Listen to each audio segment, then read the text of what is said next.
Welcome back to the deep dive. Today we're tackling London. It's this amazing, huge city, right?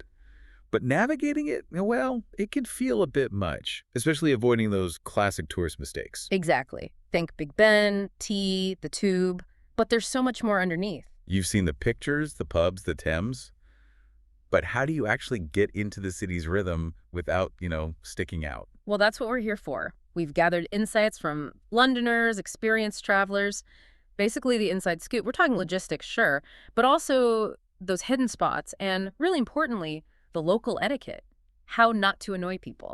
Yes. The goal is to help you land and just fit in, experience London properly. Feel the vibe, you know? Okay, let's jump in. Where do people usually trip up first? My guess is public transport. Oh, definitely, especially the Tube. The London Underground, our sources were all crystal clear on this. It is not a social space. Think of it like an elevator, but longer. So keep the chatter down. No loud phone calls about your dinner plans. Please, no. People are commuting, they're in their own heads, reading, whatever. It's just quiet focus. You want a good chat? Wait till you get to the pub. That's what they're for. Loud talking on the Tube, big tourist flag. Got it. Silence is golden underground. Mm-hmm. And then there's the escalator thing. That feels almost legendary. Ah, yes. The holiest of rules. Stand on the right, walk on the left. Always. Always. It's the fast lane for people rushing if you block the left side. Boy. You'll get the size. The passive-aggressive shuffling. At minimum. Seriously, it sounds minor, but it's fundamental Tube etiquette. It's the law of the Tube. Don't break it. Okay, rule noted. Essential for survival.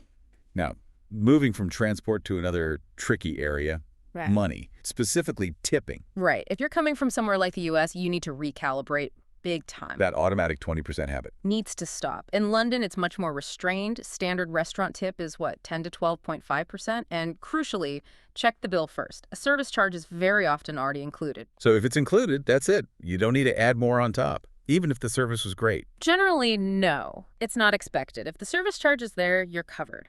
And you usually don't need to tip taxi drivers, bar staff, or people making your coffee. Really? No tip for the barista. Not unless they did something truly exceptional. It's just not standard practice. And what if the service was not great?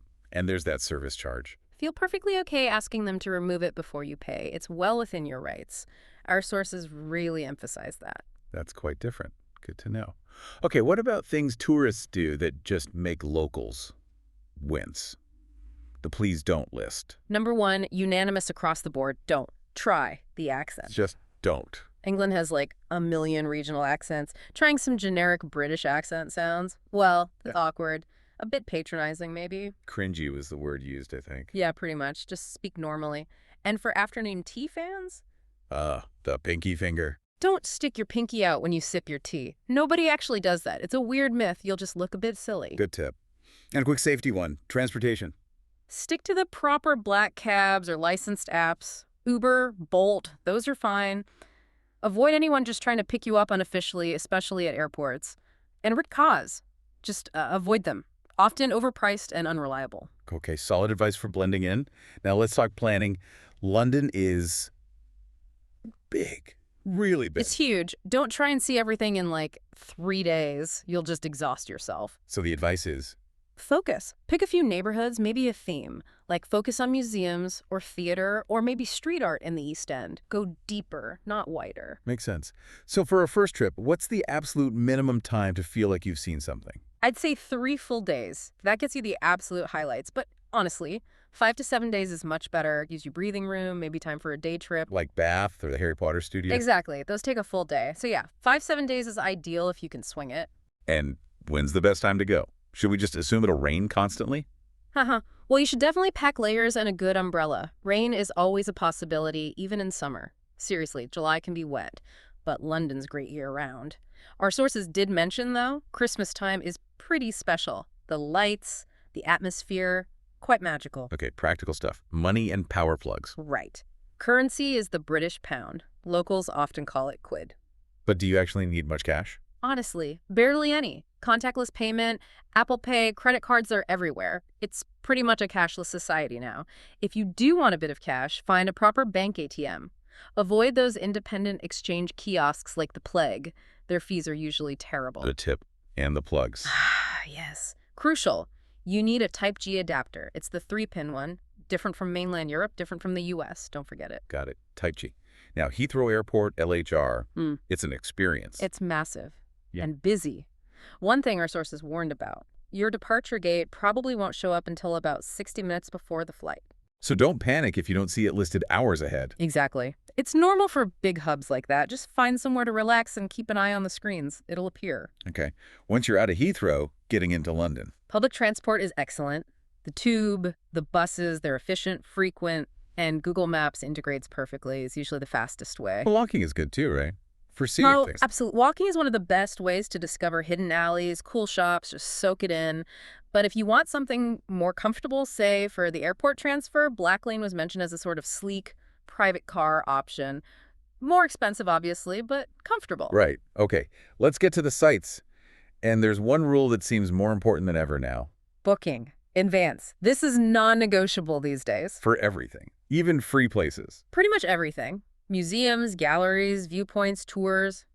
They all want you to book a timed entry slot online beforehand. It's for crowd control. If you just show up hoping to get in, you might face huge queues or just get turned away.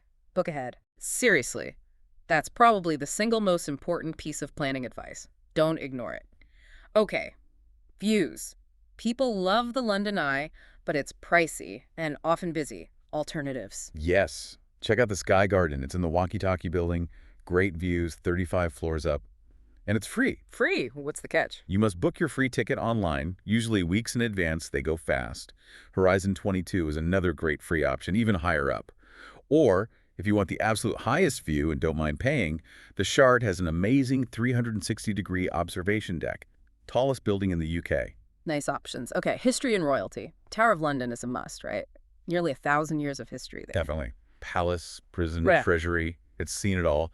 And the tip here is, take a tour with a yeoman warder. The Beefeaters. That's them. Apparently, their tours are incredible. Really funny, engaging, bring the whole place to life. It's history plus theater. Sounds brilliant. Then there's Buckingham Palace. Changing of the guard is huge for tourists. It is. Very crowded, though. If that's too much or you want more depth, maybe check out the Churchill War Rooms. The WWII bunker. Yeah, it's perfectly preserved underground where Churchill ran the war. It's like stepping back into the 1940s. Really atmospheric. Cool alternative. Yeah. Now, the museums. London has some of the best in the world, and many are free. Which is amazing. But remember... Put your free time ticket online. Exactly. The British Museum, for instance, it's vast. Rosetta Stone, Elgin marbles, Benin bronzes, millions of items. And it's worth noting, as our sources did, that there's a big ongoing discussion about where some of those artifacts, particularly the colonial era ones, should actually be housed. Right. Knowing that context adds another layer when you're viewing them. It's not just about looking at old things. It's about history, power, ownership. Makes you think. Definitely. Also free, the Natural History Museum. That building alone is worth seeing. Oh, it's stunning. That huge blue whale skeleton in the main hall. Wow. And the dinosaur collection is fantastic. Great for kids, great for everyone, really. Okay, shifting gears slightly. Unique experiences, things you need to book early. How about a Mini Cooper tour? Zipping around London in a classic Mini. Oh yeah, Small Car Big City does those. Like a Beatles-themed one, rock and roll. Yeah. Sounds like fun.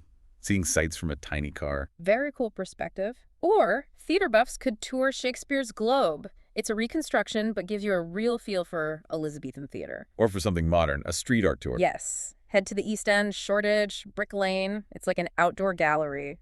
Banksy, Deface, Stick. Amazing stuff. Constantly changing, too. And for music fans, Abbey Road. Gotta do the crossing. Recreate the Beatles album cover. Just watch out for traffic. It's still a working road. And sign the wall outside the studios. A pilgrimage site.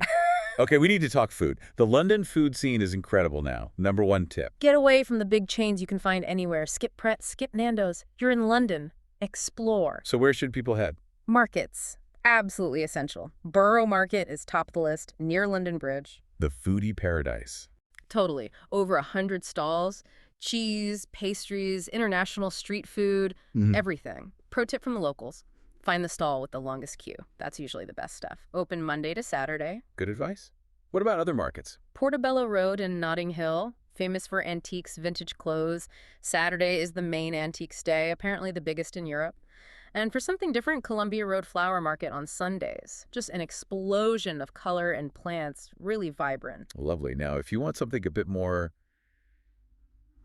Atmospheric, Yeah. maybe Instagrammable. Ah, okay. Places like Sketch in Mayfair, very arty, very cool, famous for those egg-shaped toilet pods. You need reservations, like way in advance, especially for dining rooms like the Glade or the Gallery. And pick your portion. That big bakery. Super popular on Instagram, pastel pink facade, beautiful cakes. Again, book ahead if you want a table.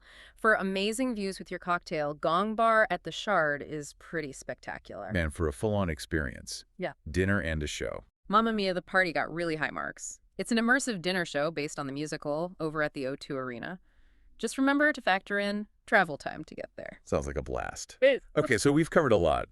From tube silence to booking Sky Garden tickets months ahead. The big takeaway seems to be London rewards preparation and a willingness to, adapt a bit. Right. Embrace the local ways. Don't just impose your home habits. Exactly.